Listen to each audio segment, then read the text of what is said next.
Canada, gold medalists at the World Championships for 2007. They were 5th at Athens.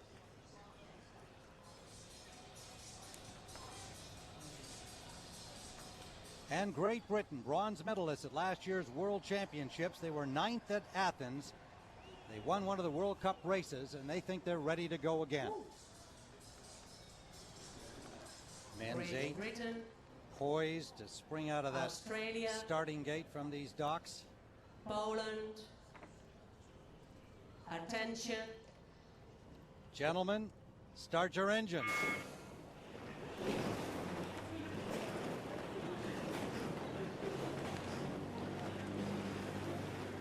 And that human power of the heavyweights is rowing's version of revving up as they blast away from the start deck. And it is chaos out there, Tim. You've got 6 coxswains barking, 48 oars crashing into the water, the adrenaline surging through your veins, and those first 40 strokes of the race is just amazing. The Americans are in lane number 2 with Bo Hoopman in the bow. He's 27 years old from Plymouth, Wisconsin. In seat number 2, Matt Schnobert from St. Paul, Minnesota, and St. John's University out there. Seat 3, Micah Boyd from St. Paul. He's 26 years of age, University of Wisconsin. Seat 4 is Wyatt Allen, a 29-year-old from Portland, Maine. He was in the 04 boat.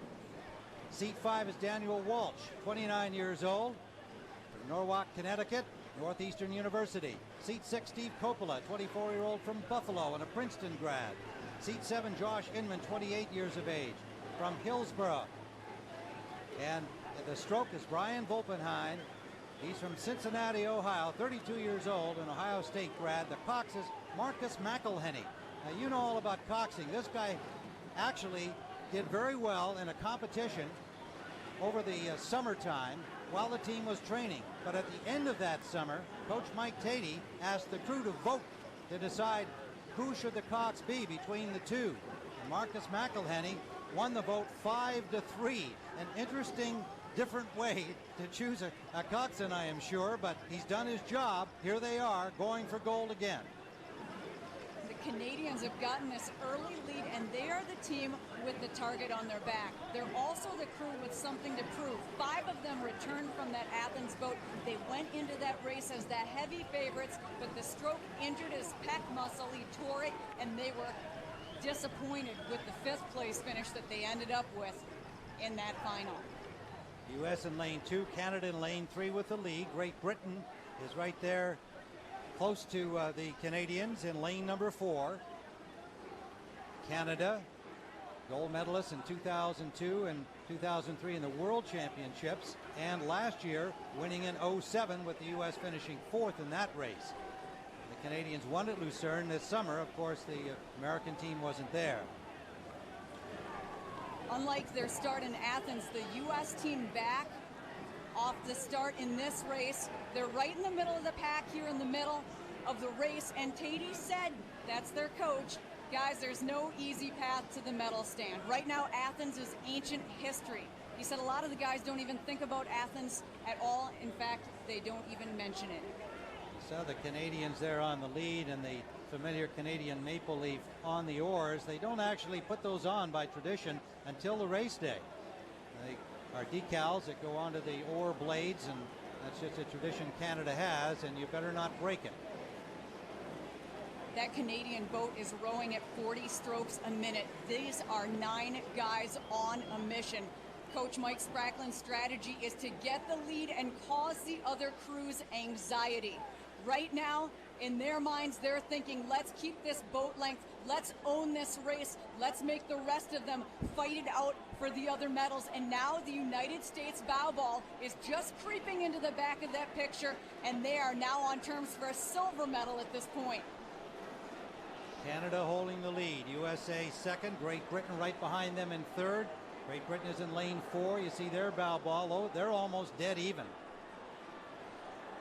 Both crews knew that that was going to be a really tight race between these two. They also thought that Australia would be in the picture, but right now they are not. They're in last.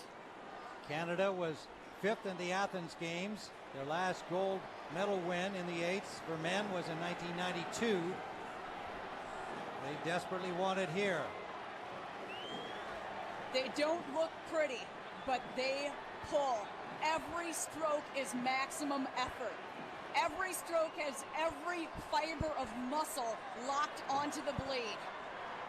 There Cox's Brian Rice. He's 32 years old from Belleville, Ontario. Suffered from leukemia as a young child for about 5 years, from age 7 to 12. What a comeback he has made. And here he is now with a chance to win gold for Canada. But now the heat comes from Great Britain and England. They're stroke for stroke with each other, chasing Canada. The U.S. with the blue-hulled boat above Canada right now. The Brits stroking down in lane number 4. White jerseyed in the yellow boat. You can see them now, all 3 boats in your picture. Nobody else challenging them. Netherlands in 4th place at the top of the screen, but it's going to be Canada and a battle for the silver. Great Britain and the U.S. It's Canada for gold. And it looks like it's Great Britain for the silver, and the Americans, the defending gold medalists, get the bronze. Close call for silver and bronze. Australia brings up the field. The Canadians with another gold medal effort. Their last one in the Olympic Games back in 1992. They made their move early and then they never let up. And it is officially Canada has the gold, Great Britain has the silver, and the USA wins the bronze. Oh, Canada, you can see the world champion American women's eights coming up later on in prime time. And when we come back, we'll be joined by one of the stars of the swimming competition here in Beijing, 12-time Olympic medalist Dara Torres. Back with more from the 2008 Olympic Games right after this.